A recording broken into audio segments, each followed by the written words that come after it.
Small businesses impact the community in such a major way. We see that they are the absolute lifeblood of the community. We ensure that we support, we give back, and we also form new opportunities.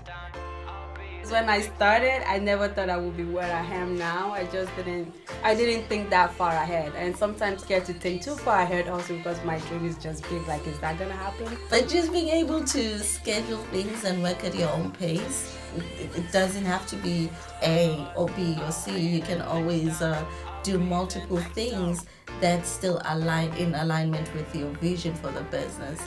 I'm born an entrepreneur. My name is Oluwatoyin Akinola. My name is Jean-Jacques. My name is Fabiola. My name is Phumelele.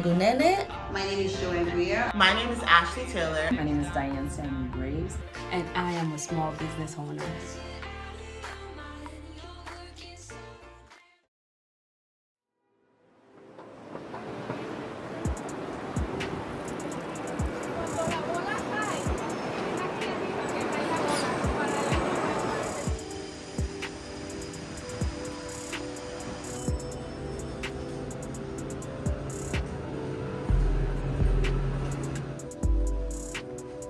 I've always had the passion for law, and I've always thought about opening my own practice. However, fear of the unknown, uncertainty, I decided after law school, after graduating in 2012, to just get some experience from other law firms. And after I became more comfortable in 2020, that was when I opened my own practice. I've always known I wanted to be my own boss and call my own shots, make my own decision. I've always known that that's something I would eventually do. So the opportunity eventually came and I ran with it.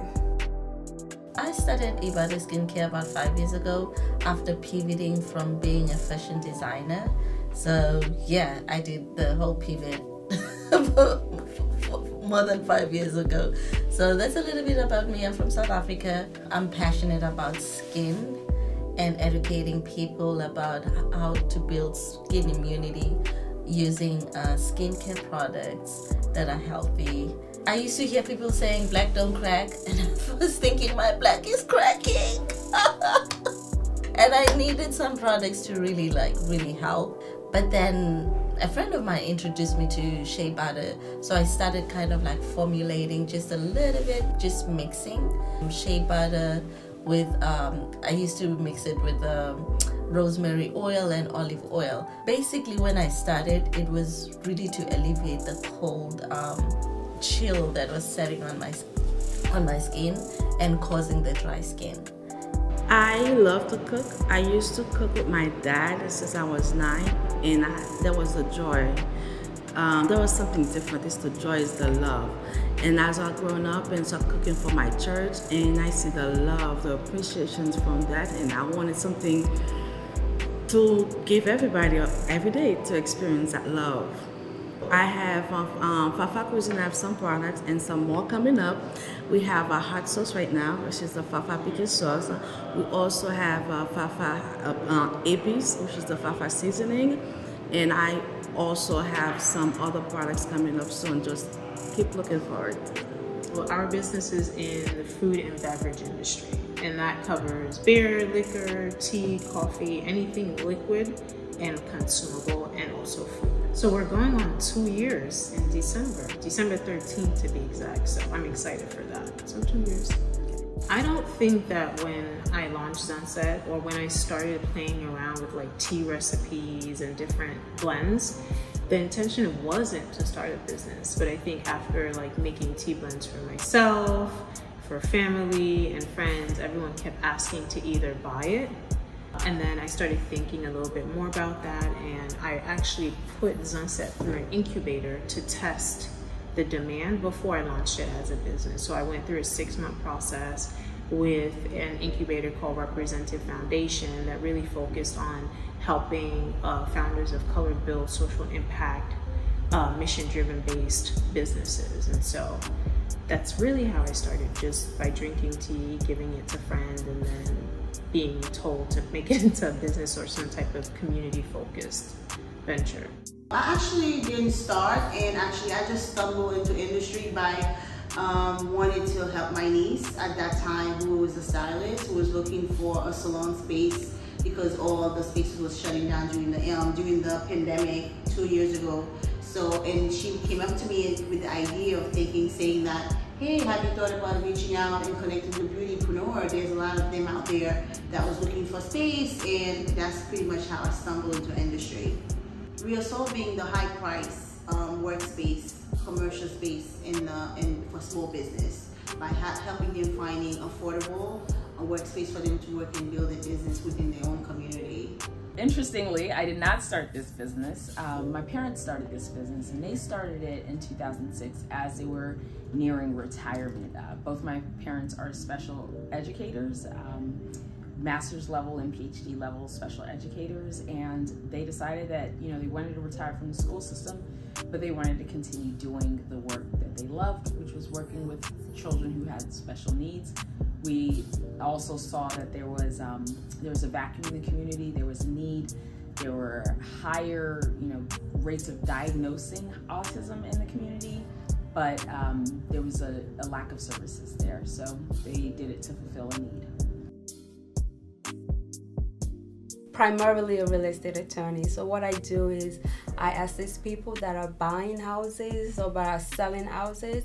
I assist them with the legal aspect of it. Sometimes a little more than that, but mostly just to make sure that their legal rights are protected in the transaction. That if they're buying that which they intend to buy, and they're not buying something else, that they're getting what they asked for. And as far as the seller, that they are also, I'm helping them with the legal hurdles that come about, make sure they're able to transfer the legal title to their property with no issues, and that, of course, they get paid, because that's the most important part. They get the money, at the closing. So that's my job, to make sure all that happens. I started giving the products away to some friends and family, and at the time, my partner, he used to have Athlete's Fit, and what happened is, once he started using the products, it disappeared. And then a cousin of mine, she had eczema, like she's fair-skinned, and she started using the products, and by the time I saw her in 6 weeks, it was completely gone. And she was like, no, but for me it was like black pigmentation. And through hearing those stories, I was like, okay, this is it. I'm gonna step away from fashion designing, and I'm gonna just focus on the skincare. And once everybody knows the brand, then I'm gonna come back and actually do both. Your skincare line totally saves my skin during the winter time. Wow. Totally saved my skin during the winter time. I started buying it during the pandemic, 2020, fixed everything. I love it. Fixed everything. Please write us a Google review. I use just your cream, the actual just the cream. Yeah. I literally just use it during the winter time, and it's the best skincare stuff I've ever used for the winter time. Straight up. The impact that I make with the products is far-reaching, and it's really also very impactful. I work with, sometimes I meet mothers with babies that have eczema, and when I start working with them and getting the results they need, it's so satisfying. So yeah. I think the problem that we try to solve is the lack of access that people of color have to mental health outlets and tools specifically. And what I mean by tools is therapy is not always the answer or accessible to folks that look like us. And so I wanted to package something that would be easy and help folks of color get proactive around their mental health while they searched for different types of mental health solutions, especially coming out of the pandemic. And so I thought of what is something within my family that we've used to kind of heal and really get in tune with our mental health state and build rituals around it. And it was always tea. And so I packaged it as a tea, and a lot of the work that I do around not only making the blends, but also when I'm in community with folks, is helping them really build a ritual around, okay, if you're stressed out, here's what you can do. Here's when you can drink this cup of tea. Here's what herbs would help you kind of get around that, on top of looking for a therapist that works for you, finding community that can support you in certain aspects of your life, especially when you're having tough moments, and really kind of helping them start on that journey and then helping them fill in the gaps, and then hopefully get to a state where they feel mentally safe and sound. Being a woman in the culinary field, it's very challenging because most men believe that women are supposed to be in the kitchen at home, not in the field. And that will really, really make it very hard for men to respect that. How have you overcome that challenge? So it's still in the process. Prior to COVID, while I was working for other law firms, I was out there a lot, going to court, showing my face on a regular basis. Not that this, after COVID, I'm able to work on my home virtually, so people don't really see my face as much. So they're not really able to tell if I'm a female, if I'm a male. It's mostly emailing. So before, of course, when they would see me in court, a lot of times they would think I'm the paralegal. I'm sure a lot of other female attorneys get that a lot. Like, oh, where's the client? Are you the attorney? They usually are a little taken aback when I tell them, oh, I'm the attorney, that's all you get. It's me you're gonna deal with. But now with working mostly virtually, people don't see me as much. I don't have as much issues with that, I would say, as I had prior to commencing my own practice. So I'm 22 years of age, and some of the challenges I've seen or faced as a younger business owner would definitely be when people hear my age, it's always like they're taken aback. It's so layered because there's so many things that happen when people hear that I'm 23. It's always that like initial shock, and then once they get past the initial shock, it's like they want to coddle me, but I'm grown. So some of the biggest challenges that I faced as a younger entrepreneur is honestly finding people to support your dreams as you have them. Because yes, I'm 22, but I'm also turning 23, and there's always something bigger coming and something better coming. So yes, I am a massage therapist and esthetician now, but I might maneuver that and change that, and it's always a fight, not so much with my family personally, but on a more general scale. It's always harder to explain to people like, yes, I'm an adult, but I'm also changing and evolving every day, and you have to be ready for that journey. Being a young Black woman-led business, oftentimes you encounter people who really want to test you, want to see what they can get away with, and really think that they are speaking to someone who's naive or doesn't know better, and they're gonna get over on you, for lack of a better term. And so I've learned, and I learned very early, that you put your foot down, you stick to what you have said you are going to do, and you hold people accountable the same way that you hold yourself accountable. The number one challenge, it's really funding. It's also just being able to have the monetary resources to actually do most of the things that, like especially scaling up a business. And in terms of scaling up, really finding the right talent, because it's easy to hire somebody to do marketing, to do content creation or anything like that, but really somebody that's going to actually support taking your ideas and creating them into something that marketing wise that can push the product. I haven't really found that.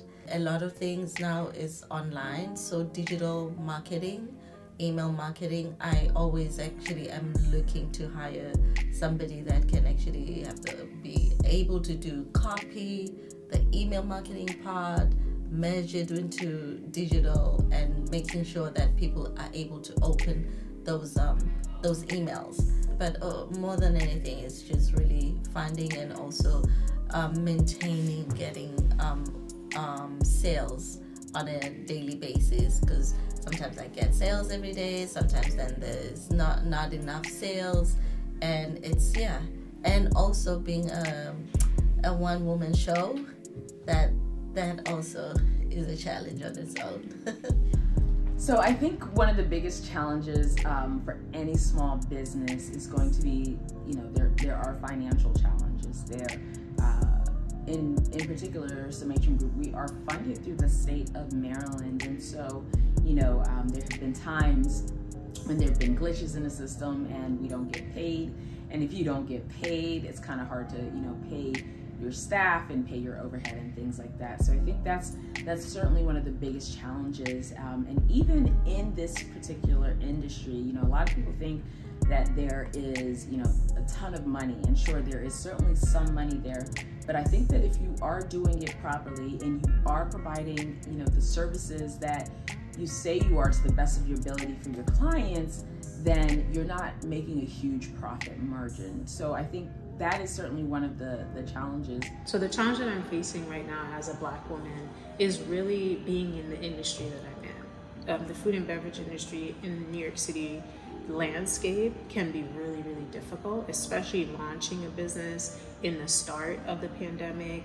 You know, food and beverage, restaurants, crisis funds didn't get, you know, a lot of the pandemic funds that was coming down. So I entered into what would be a really tough season in the industry that I'm in, and that's something that I continue to navigate on a daily basis. And it poses its challenges coming into industry that's actually a really old industry. And being someone new and being of color and starting a tea business, which is a highly competitive industry, well, sub-industry in itself, and just like really navigating that has had its ups and its downs, but I'm still excited and still happy to be on this journey as well. It's very, very important to do self-care. Why? We work long hours. It's one of the things, if you don't, you get drained. And one of the techniques I use after my events, I always create a day just for Fabiola. It's really key to take time to give yourself self-breaks, because as an entrepreneur, it's easy to just keep going. So I do take breaks. Sometimes if I'm actually working like a whole week and I have weekends where I'm actually also vending, I take off maybe on the Monday and just relax. I've actually noticed that on the day after, I usually either work from home and just be still because my son is usually not there. And I'm able to recalibrate to actually see what happened, what didn't work, and also just to be still and be in the moment. Right now, I'm really, like I said, I'm an advocate for self-care. What does that mean? A lot of the time we're building a business, you know, we're working a lot of hours and we're not taking care of ourselves. But what I understand and what I realized through my journey is you're not taking care of yourself if you're not taking care of your business, because if you're not at your best, you cannot serve anybody. For example, we have Wellness Wednesday here, where we have meditation, where we have some of the girls, they do massages, where we also offer for the community at different prices. It is extremely important, self-care. And I would never advise anyone to go into business or even in their regular life not taking care of yourself, because think about it, if you can't take care of yourself, how you really can take care of a business and even mention it in a community. So it's extremely something that I really cherish now. Biggest advice, start. You never know until you start. And even if you're fearful, you're scared, still do it anyway. Regardless of the fear, just do it. Just do it. You have no idea how many doubts I had, how many fears. I spoke to so many of my good friends before I started. I spoke to so many people that were doing what I wanted to do, and they were all just like, just start. If you don't start, you'll never know. So I just took that leap. It was a leap of faith, and I'm so happy I did it. And yeah, just do it. That's what I would say. Just give yourself a time frame and just do it. I have a friend just sat me down and she just gave me a whole checklist of things I needed to get done prior to starting my own business. So your network is your biggest resource as far as finding clients. I don't even really advertise.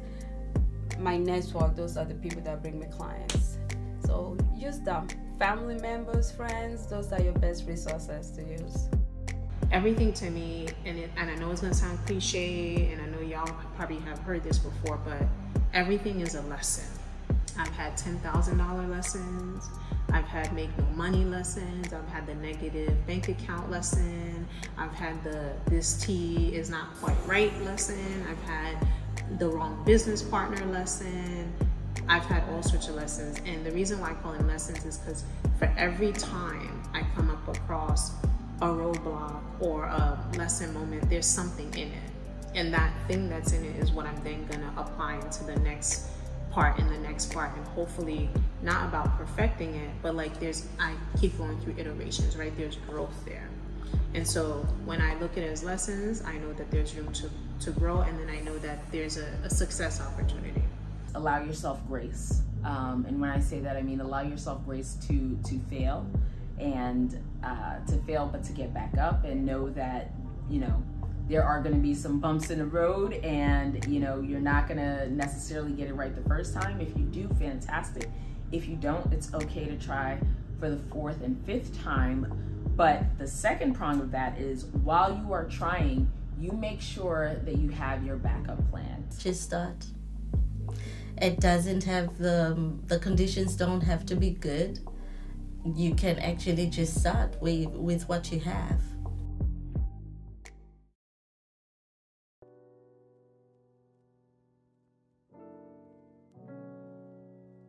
Black women, I feel, we're very creative, number one.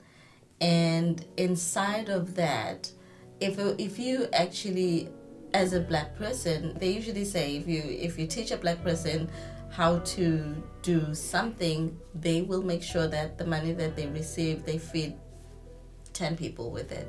So I think it's really important to actually understand that as an entrepreneur, as a black person, your reach is actually far-reaching, because you can actually help support other black people, and you also are shining a light to other people, like especially young girls.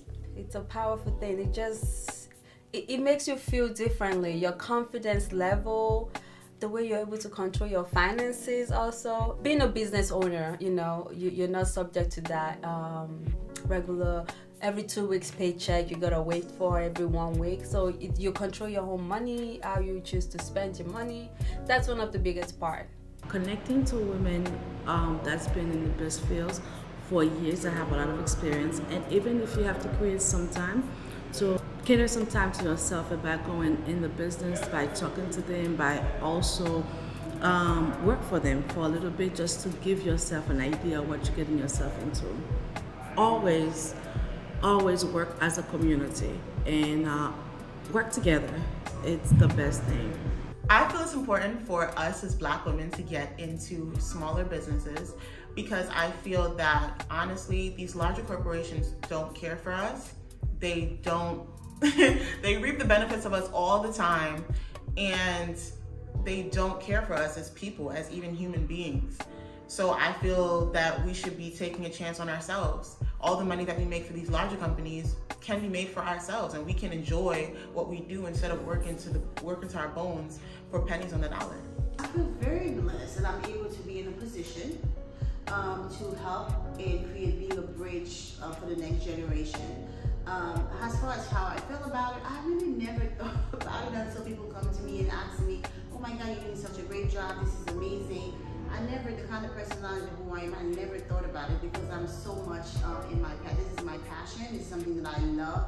Never really thought about it. I'm happy doing it, I love doing it, but more importantly, I'm very humble to be the person and to kind of have that opportunity to be the gap, you know, to create the bridge, to be the bridge. I do think that there's systematic stuff set up to really beat up on us, but I do think that imposter syndrome is often steeped in a self-esteem conversation, a confidence conversation. And I hype myself up all the time, even when I don't know. I don't pretend that I don't know. In some situations I might, right, to really be in the room and to be present with what's happening. But I hype myself up all the time. You got this. I'll tell friends, like, you know, not wish me luck, but like, you know, send some good vibes my way, send some prayers up, and like keep it pushing, because you'll be surprised there's a lot of people in this world pretending to. So what I say is, I'm here, I belong here, even if the room doesn't look like me, even if this is my first time in this industry, whatever it looks like, I'm supposed to be here. So you're supposed to be here.